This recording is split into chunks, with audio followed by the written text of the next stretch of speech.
Why women can't understand a man's desire to go for a drive. You see, women can't fathom the sheer pleasure of a cruise because they don't interface with vehicles on a subconscious level. When a man pilots a machine, he becomes it. His subconscious awareness exits first person view, and he gets a third person perspective on the entire vehicle. That's why they call it your third eye. It opens the first time you ignite the combustion engine and control something bigger than yourself. When women do it, they don't have that connection. They're just consciously turning the wheel, pressing the pedals, and pushing buttons.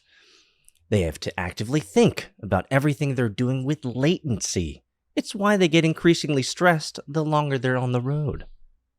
God gave men the ability to interface with vehicles, just like he gave women the ability to ruin every good moment with a man that could have been had by opening their mouths.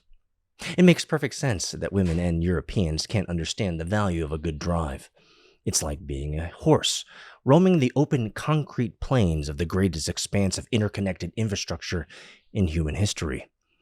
The cheeky cruise, the highway zoom, the interstate journey, and the coveted night drive are core elements of being a man.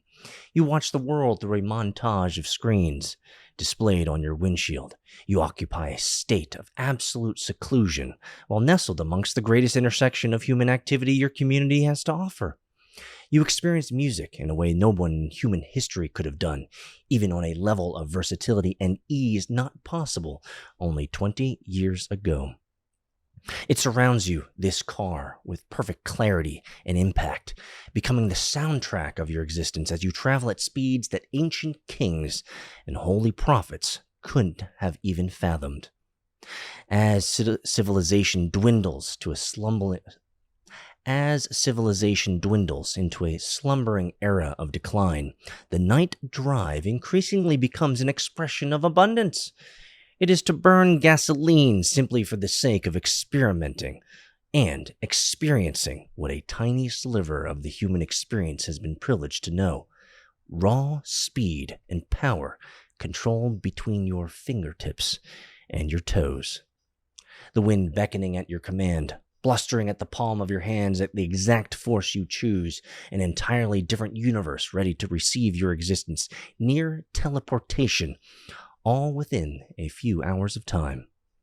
A car is the perfect midway between the rawest technological potential of experience, the fighter jet, and the ubiquity of availability within the human condition, or walking.